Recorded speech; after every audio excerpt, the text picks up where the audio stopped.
Buen día. Nosotros vamos a hablar sobre el sistema genital masculino. Mi equipo está conformado pues por todas las niñas, que es Regina, Gema, Violeta, Viridiana, Jackie, Yulisa, etcétera.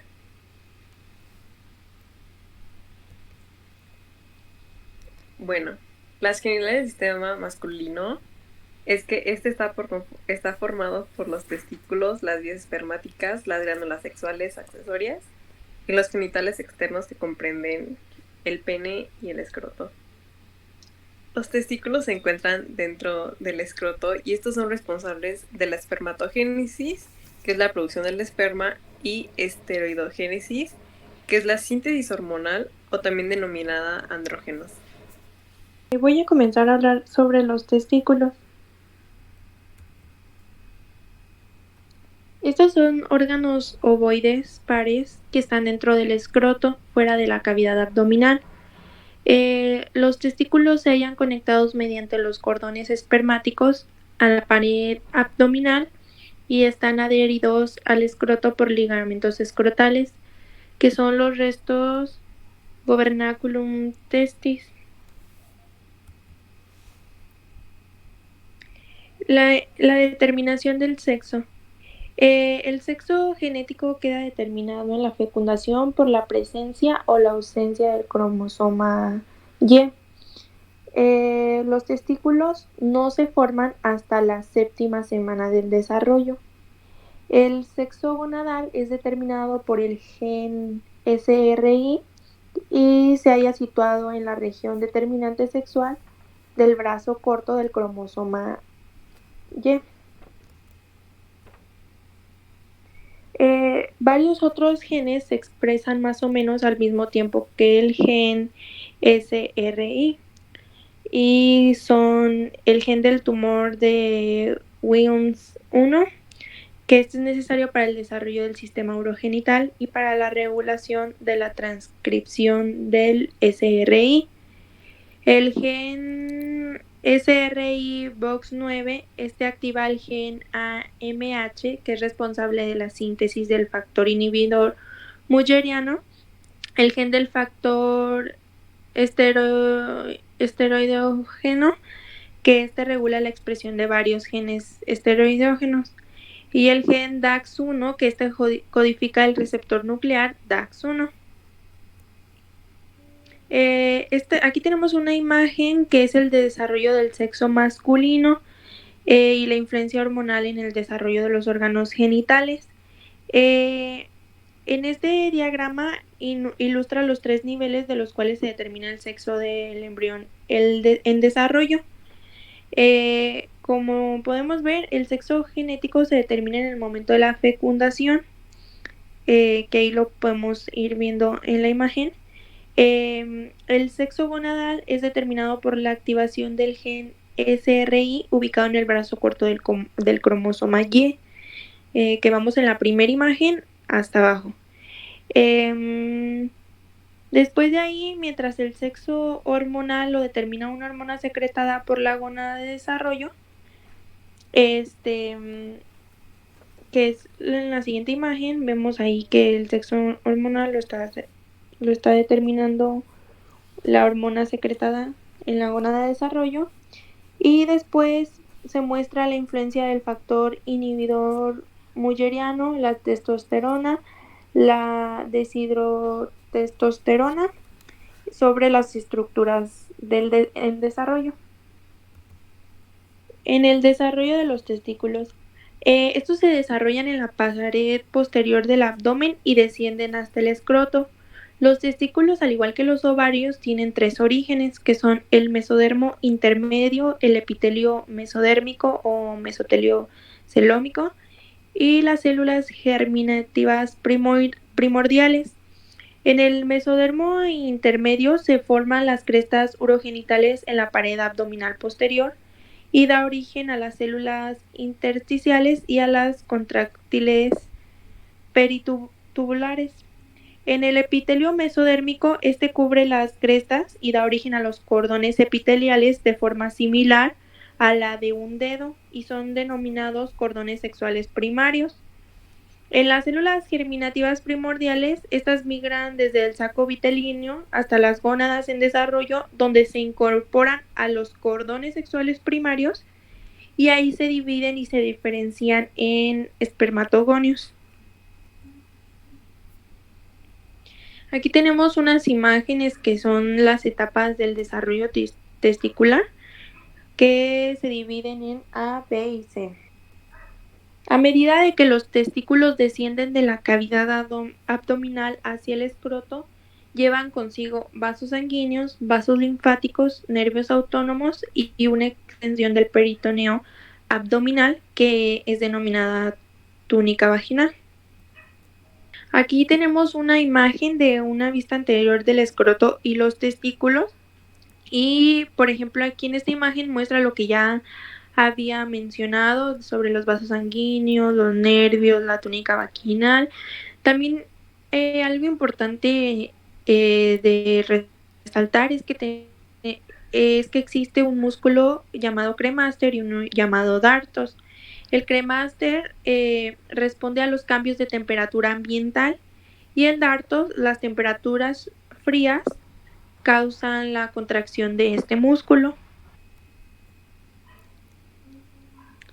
Que hablando de la temperatura, dentro del escroto la temperatura de los testículos es de 2 a 3 grados centígrados. Esta temperatura más baja es indispensable para la espermatogénesis, pero no es necesaria para la producción hormonal. Si los testículos se mantienen a temperaturas más altas, es decir, cuando existe fiebre, o si no desciende al escroto, entonces no se producen espermatozoides. Cada testículo recibe sangre a través de la arteria testicular. Esta arteria describe un trayecto cerca del testículo donde está rodeada por el plexo venoso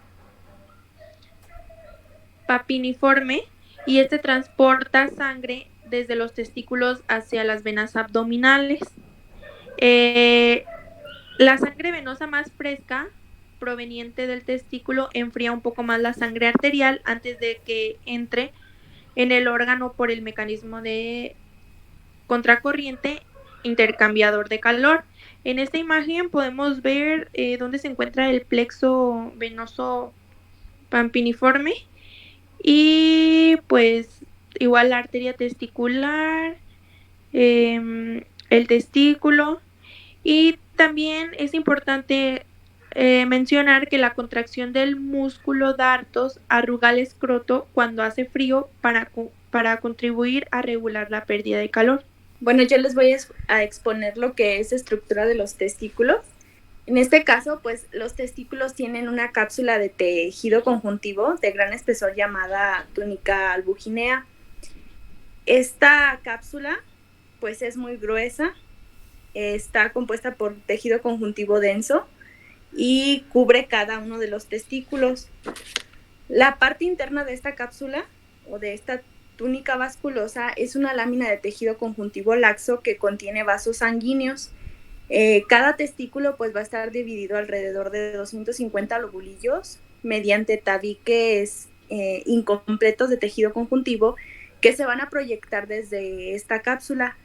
A lo largo de la superficie posterior de cada uno de los testículos, la túnica albuginea va a aumentar su espesor y se va a meter dentro del órgano para formar el mediastino testicular. Aquí pues los vasos sanguíneos, los vasos linfáticos y la vía espérmica van a atravesar al mediastino testicular al entrar y al salir del testículo. En cuestión a los lobulillos, cada lobulillo testicular consiste en 1 a 4 túbulos seminíferos en los que se van a producir los espermatozoides y una estroma de tejido conjuntivo en la que hay células intersticiales o bien conocidas como células de Leydig. Estas van a producir o van a ayudar a la producción de la testosterona. Cada túbulo dentro del ovulillo describe un asa y esta pues va a estar contorneada a causa de la longitud tan larga que tiene y se pliega sobre sí mismo. Los extremos de esta asa pues están cerca del mediastino testicular, donde van a adoptar un curso recto y corto. Este segmento del túbulo seminífero va a recibir el nombre de túbulo recto y se va a continuar con esta red testicular que va a dar lugar a un sistema de conductos anastomosados dentro del mediastino. En cuestión a los túbulos seminíferos, tienen un epitelio estratificado complejo y que es muy poco habitual. Está compuesto principalmente por dos poblaciones celulares básicas, por ejemplo, lo que son las células de Sertoli, o también llamadas células de sostén o sustentaculares. Estas células pues no se van a dividir después de la pubertad, van a ser células cilíndricas con evaginaciones apicales y laterales extensas, van a rodear las células espérmicas contiguas y van a ocupar los espacios que pues va a haber dentro de ellas. Esta configuración intrincada o que está en la que están compuestas las células de Sertoli no va a poder distinguirse bien en los cortes de rutina, que pues se componen principalmente de hematoxilina y de eosina. También estas células pues van a impartir organización estructural a los túbulos que se van a extender a través de todo el espesor del epitelio seminífero. En su caso, las células espermatogéneas con regular pues se van a dividir y se van a diferenciar en espermatozoides maduros.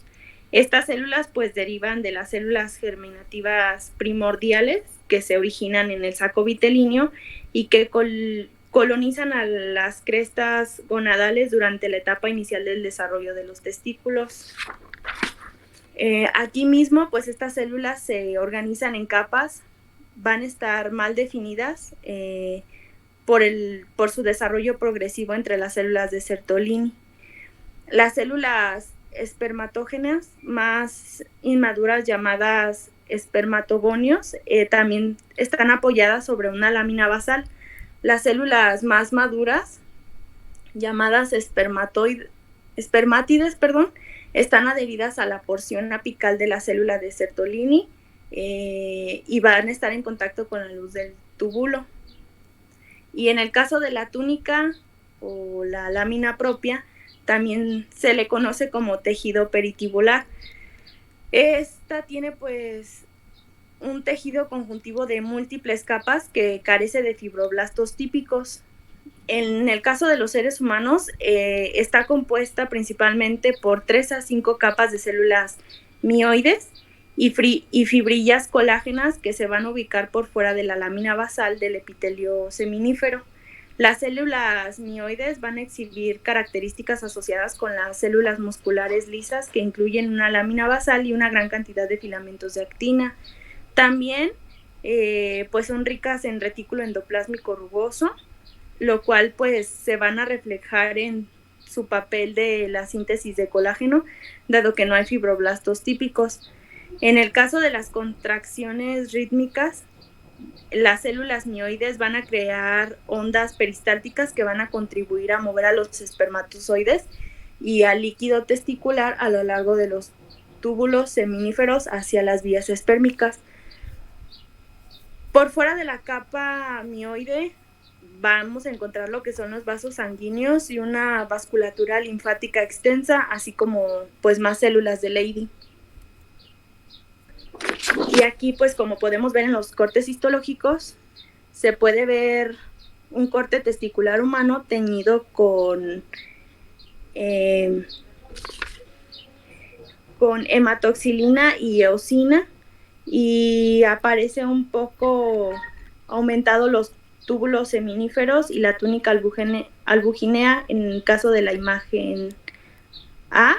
También los vasos sanguíneos pues están más grandes, están en la superficie de la túnica albuginea, y en el caso de la imagen B muestra la parte anterior y va a permitir ver los túbulos seminíferos.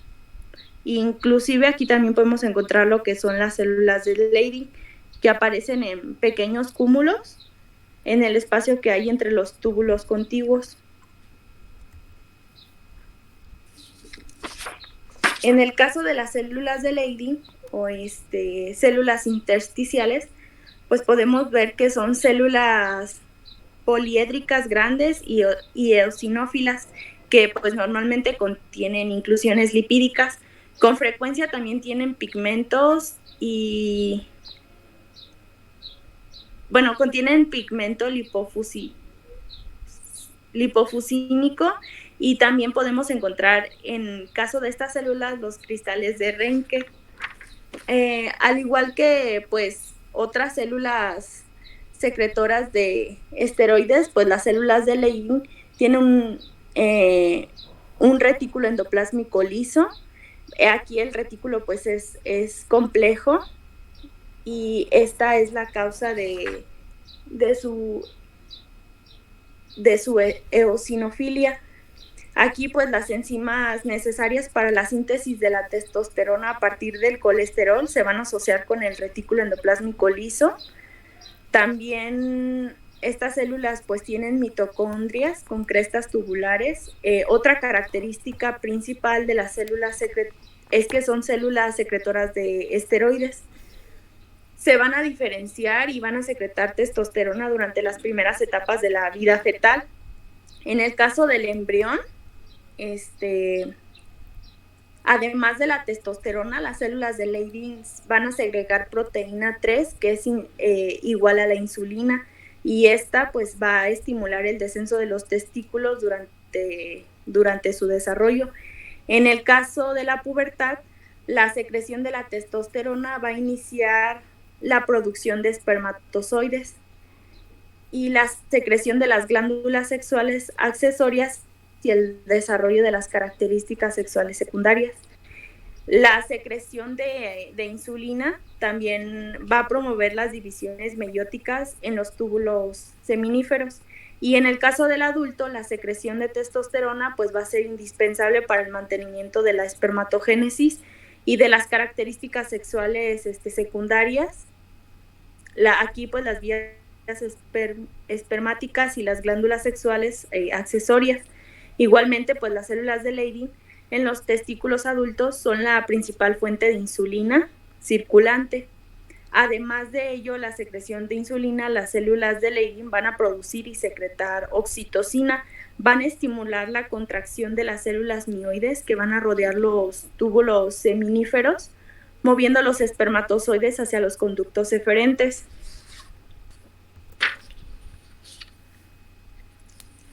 Y aquí podemos ver un corte histológico de lo que son las células de Leydig.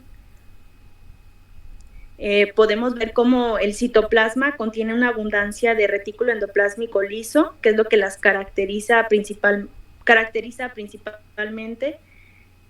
Inclusive también podemos ver numerosas inclusiones lipídicas.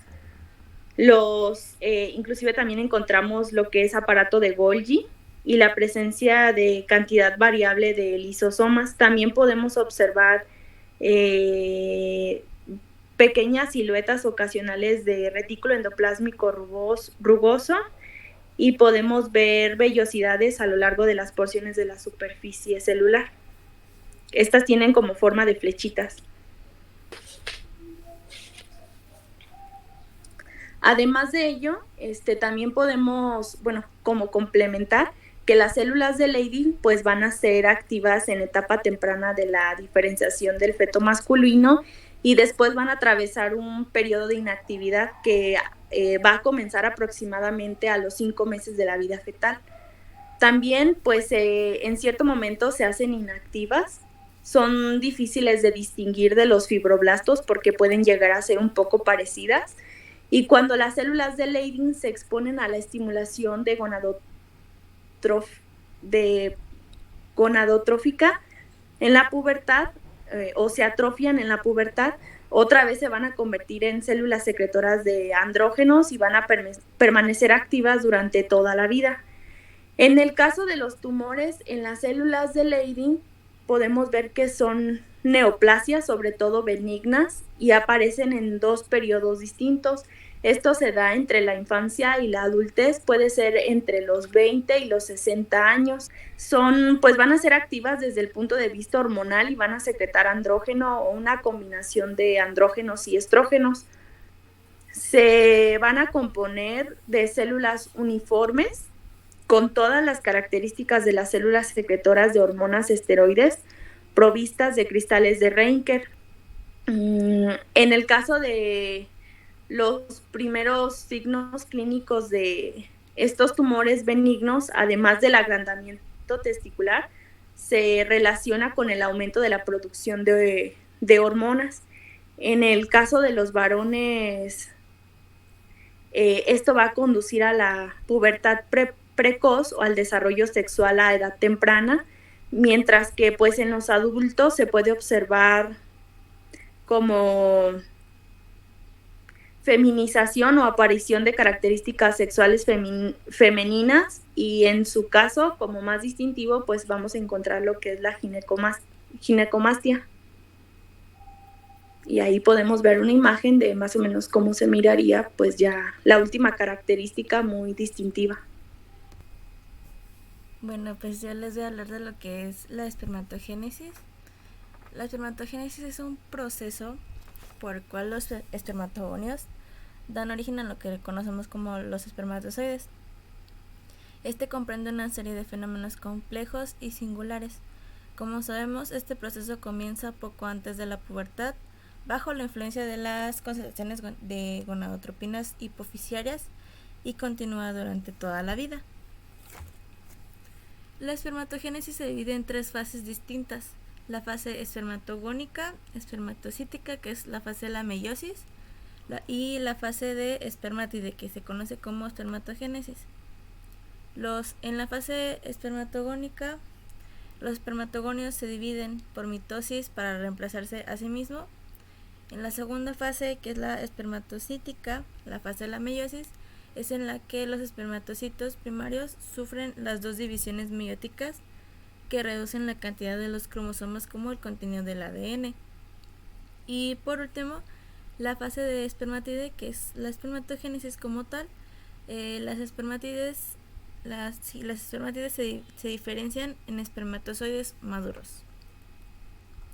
Hablando ya como tal de la fase espermatogónica, las células madre se dividen para reemplazarse a sí mismo, y estas también sufren divisiones múltiples y generan una progenie espermatogónica que muestran diferencias en cuanto al aspecto nuclear. Los espermatogonios humanos se clasifican en 3 tipos de acuerdo con la apariencia de los núcleos: los espermatogonios tipo A oscuros, que son AD, espermatogonios tipo A claros o pálidos, AP, y espermatogonios tipo B. Aquí en la imagen se pueden observar en la parte de abajo cómo se señalan cada uno de los tipos de espermatogonios. Se los voy a explicar. Los tipo A oscuros tienen un núcleo ovoide con cromatina granular fina intensamente basófila. Se cree que estos espermatogonios son las células madre del epitelio seminífero. Los espermatogonios tipo A claro o pálidos tienen un núcleo igual ovoide, pero con cromatina granular fina poco teñida. Estos están predestinados a seguir un proceso de diferenciación que producen los espermatozoides. Y como último, los espermatogonios tipo B son generalmente, más que nada, tienen un núcleo esferoidal con cromatina que está condensada en grandes grumos sobre la envoltura nuclear y alrededor del núcleo central. La fase espermatocítica, que es la fase de la meiosis, es la división mitótica de los espermatogonios tipo B, y produce lo que son los espermatocitos primarios. Estos duplican su ADN poco después de formarse y antes de que comience la meiosis, de modo que cada espermatocito primario contiene la cantidad normal de cromosomas, que en este caso son 2N, pero el doble de cantidad de ADN. La meiosis 1 trae como consecuencia lo que es la reducción de la cantidad de los cromosomas y de la cantidad de ADN al estado haploide. El espermatocito secundario se caracteriza por una cantidad haploide de cromosomas y una cantidad 2D de ADN. La meiosis 2 no está precedida por una duplicación de ADN. Después de esta división, cada espermátide tiene la cantidad haploide de cromosomas, cada uno compuesto por una sola cromátide.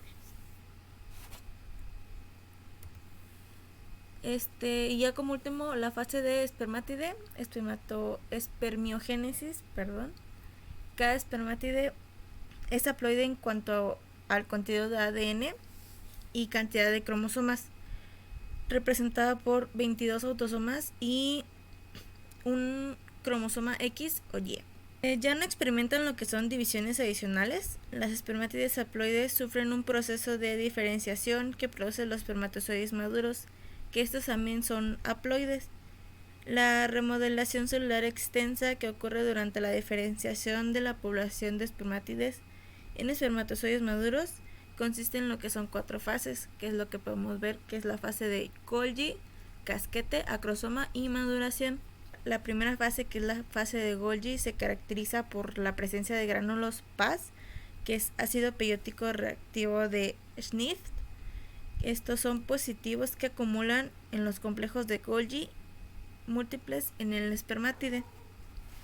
La fase de casquete se caracteriza por la vesícula acrosómica. Esta se extiende sobre la mitad anterior del núcleo y esta estructura forma lo que es el casquete como tal o el capuchón acrosómico. La fase de acrosoma, en esta fase la espermátide se reorienta, de modo que la cabeza se enclava profundamente en la célula de Sertoli y apunta hacia la lámina basal. El flagelo en desarrollo se extiende dentro de la luz del túbulo seminífero. Y ya por último, que lo que es la fase de maduración es la de remodelación, donde la espermátide reduce su exceso de citoplasma alrededor del flagelo para formar el espermatozoide maduro. Estructura del espermatozoide maduro. El espermatozoide humano maduro tiene unos 60 micrómetros de longitud. Su cabeza es aplanada y puntiaguda y mide unos 4.5 micrómetros de largo por unos 3 de ancho y 1 de espesor. El casquete acrosómico cubre las 2/3 partes anteriores del núcleo y contiene hialuronidasa. También contiene lo que son la neuraminidasa, fosfatasa ácida y una proteasa similar a la tripsina llamada acrosina. La cola del espermatozoide está subdividida en el cuello, la pieza intermedia, la pinza principal y la pieza terminal. Aquí en la imagen se los puse para que se ubicaran más o menos cuáles son las partes de lo que es el espermatozoide maduro. Se muestra lo que es el capuchón acrosómico, que posteriormente se va a caer, lo que es la cabeza, el cuello y la cola, y las divisiones de la cola de la pieza intermedia hasta la pieza terminal y por en medio pues la pieza principal, ¿verdad? Los espermatozoides recién liberados son inmóviles y se transportan desde los túbulos seminíferos en un líquido secretado por la célula de Sertoli. El líquido y los espermatozoides fluyen a lo largo de los túbulos seminíferos, ayudados por las contracciones peristáticas de las células peritubulares contráctiles de la lámina propia. Estos entran después en los túbulos rectos, que son en un segmento corto de túbulos seminíferos donde el epitelio consiste en célula de Sertoli. En el mediastino testicular, el líquido y los espermatozoides entran en la red testicular.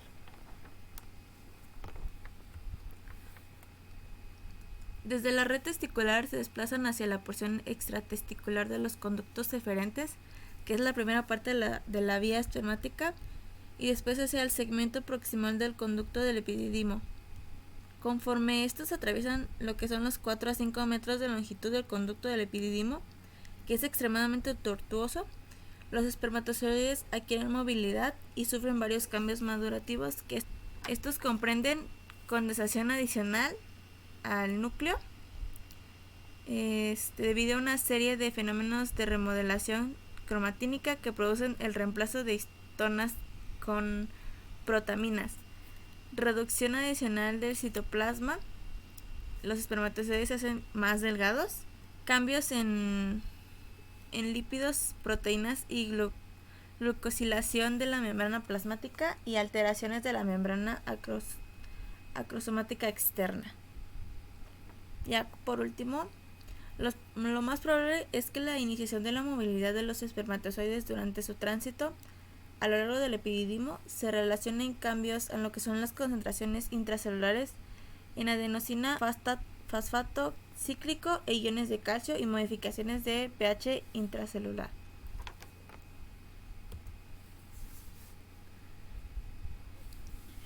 Ahora yo les voy a hablar de los túbulos seminíferos, que estos consisten en un epitelio seminífero que contiene las células de Sertoli y las células espermatógenas.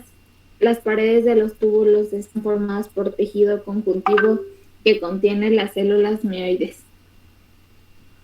En cuanto a los túbulos seminíferos, su ciclo del epitelio seminífero, las células espermatógenas en diferenciación no están distribuidas al azar en el epitelio seminífero. Los tipos celulares específicos se agrupan juntos. Estos agrupamientos ocurren porque hay puentes intercelulares entre la progenie de cada par de espermatogonios de tipo AP y porque las células sincronizadas pasan en tiempos específicos en cada etapa de la maduración.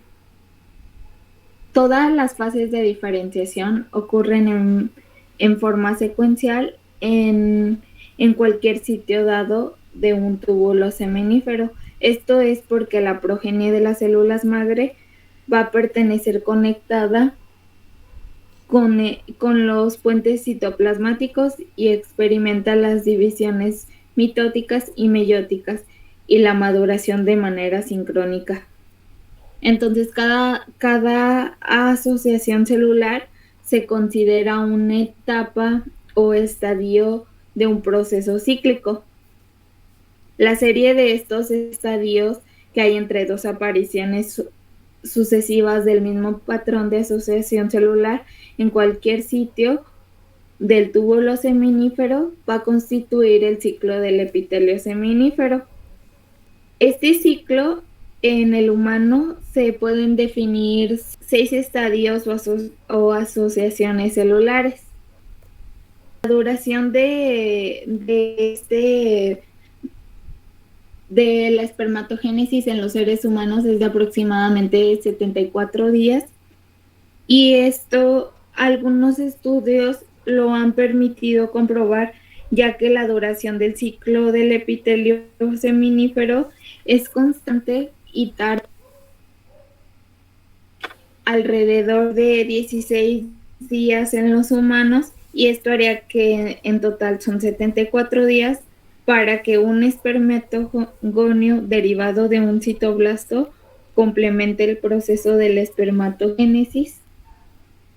Y luego de esto se necesitarían otros 12 días más o menos para que el espermatozoide atraviese el epidídimo.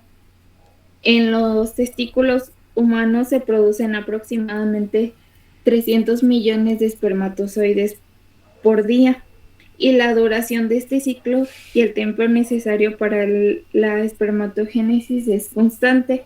En esta imagen podemos ver un esquema de las etapas del epitelio seminífero en los seres humanos y muestra cada una de las 6 asociaciones que les mencionaba anteriormente, que son las etapas que ocurren en el ciclo, y estas etapas de la espermatogénesis están artificialmente definidas de acuerdo a los cambios observados en las espermátides durante los distintos pasos de la diferenciación. En cuanto a las ondas del epitelio seminífero, primero ya definimos que el ciclo del epitelio seminífero es el que nos va a describir los cambios que ocurren con el tiempo en cualquier sitio del túbulo. Entonces, las ondas del epitelio seminífero es el que describe la distribución de los patrones de asociaciones celular o también llamados estadios espermatógenos en cualquier longitud del túbulo. En el epitelio seminífero no hay ondas, entonces la organización de los estadios espermatógenos a lo largo del túbulo es al azar. Cada patrón de asociaciones celulares, o también llamados estadios espermatógenos, tienen una distribución en parcelas en el epitelio de los túbulos seminíferos. Estos, además de que pueden verse hasta 6 estadios diferentes en el ciclo que van a estar distribuidos en cuñas. En cuanto a las células de Sertoli, son las que constituyen el verdadero epitelio del túbulo seminífero. Estas células, también llamadas sustentaculares, son células epiteliales cilíndricas altas que no se van a dividir y están apoyadas sobre la lámina basal multiestratificada gruesa del epitelio seminífero. Son células de sostén para los espermatozoides en desarrollo que se adhieren a su superficie después de la meiosis, además de que contienen un retículo endoplasmático liso extenso y un retículo endoplasmático rugoso. Va a estar bien desarrollado y además los rímeros de las láminas anulares. Además, estas poseen muchas mitocondrias esfenoidales y alargadas, un aparato de Golgi bien desarrollado, cantidades variables de lisosomas, inclusiones lipídicas, vesículas y gránulos de glucógeno. El citoesqueleto de estas células es uno de los más elaborados, ya que contiene microtúbulos, filamentos intermedios, filamentos de actina. En cuanto a los microtúbulos, son abundantes y están predominantemente orientados paralelos al eje longitudinal de la célula. Están nucleados en la periferia de la célula, orientados con su extremo negativo hacia el vértice y su extremo positivo hacia la base de la célula.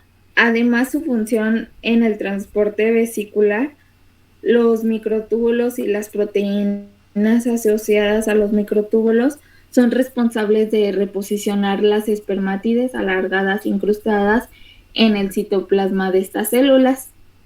En cuanto a los filamentos intermedios, son un componente principal del citoesqueleto de la célula y consiste principalmente en bimetina, que esta es una proteína. Esta forma una vaina pernuclear que rodea y separa el núcleo de otros orgánulos citoplasmáticos, además de que se extienden desde la vaina perinuclear hasta las uniones similares al desoma entre las células de Sertoli contiguas y las semidesmosomas.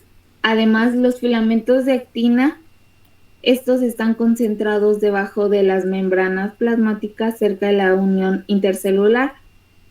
Y estos filamentos de actina son los que refuerzan y estabilizan la especialización de la unión intercelular de la membrana plasmática de las células. En cuanto al núcleo eucromático de las células de Sertoli, es una característica muy reactiva, ya que su forma y su ubicación siempre varían. En cuanto al citoplasma basal de las células de Sertoli humanas, hay cuerpos de inclusión característicos que también son llamados cristaloides de Charcot-Bouchard, y estos son fusiformes delgados que miden aproximadamente de 10 milímetros a 25 de longitud por 1 milímetro de ancho. Estos cuerpos de inclusión participan en el transporte de lípidos y en su utilización por las células de Sertoli. El complejo de unión de célula Sertoli con otra célula de Sertoli consiste en una combinación estructuralmente singular de especializaciones de la membrana y el citoplasma, es decir, se unen entre sí por un complejo de unión, y esto se caracteriza por una unión excesivamente hermética que incluye más de 50 líneas de fusión paralelas en las membranas contiguas. Además de que existen dos componentes citoplasmáticos que van a caracterizar a esta unión. El complejo de unión célula de Sertoli con otra célula de Sertoli divide el epitelio seminífero en compartimiento basal y un compartimiento luminal que separa el desarrollo y la diferenciación de la célula germinativa posmeiótica de la circulación sistémica.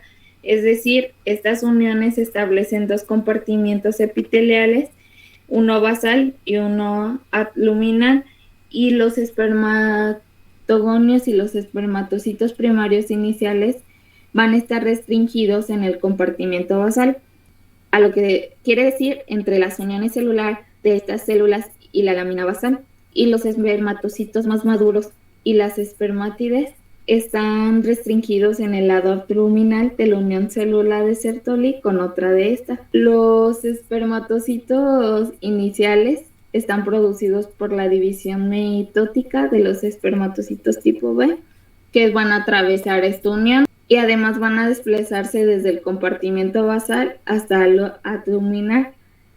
Entonces, el complejo de la unión de la célula de Sertoli va a tener una barrera hematotesticular que es indispensable para crear un compartimiento fisiológico del epitelio seminífero.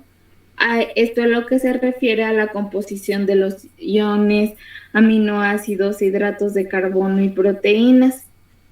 Además de que las proteínas plasmáticas y los anticuerpos circulantes se excluyen de la luz de los túbulos seminíferos, y estos productos de secreción exocrinos de las células de Sertoli, como por ejemplo, la proteína fijadora de andrógenos, tiene una afinidad hacia la unión de la testosterona con la dihidrotestosterona, que van a ser los concentrados en la luz de los túbulos seminíferos, y van a ser los que mantienen una concentración elevada de la testosterona, y esto hace que haya un microambiente favorable para las células espermatógenas en diferenciación.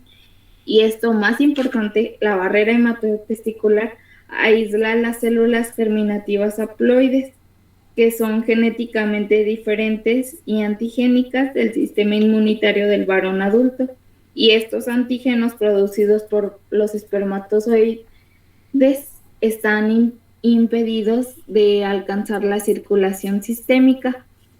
Entonces, como consecuencia, toda esta barrera va a cumplir papel fundamental en el aislamiento de las células espermatógenas del sistema inmunitario, y además va a tener una función. Estas células van a tener funciones exocrinas y endocrinas. Por ejemplo, además de secretar el líquido que facilita el paso de los espermatozoides en maduración a lo largo de los túbulos seminíferos hacia los conductos intratesticulares. Además secretan la proteína fijadora de andrógenos, que es la que va a concentrar la testosterona en el compartimento abdominal del túbulo seminífero. Además, estas células de Sertoli tienen receptores de la hormona folículo estimulante y la testosterona, y su función secretora es regulada tanto por esta hormona folículo estimulante como la testosterona. Y estas células van a secretar sustancias endocrinas como la inhibina, que va a ser una hormona glucoproteica que participa en el circuito de retrocontrol que inhibe la liberación de la hormona folículo estimulante desde el óvulo anterior de la hipófisis, como podemos observar en la imagen, que se ve un diagrama de la regulación de la función reproductora masculina. Y pues las flechitas azules son las que indican la acción estimuladora sobre el sistema, y las flechas rojas son las que nos indican el retrocontrol inhibidor.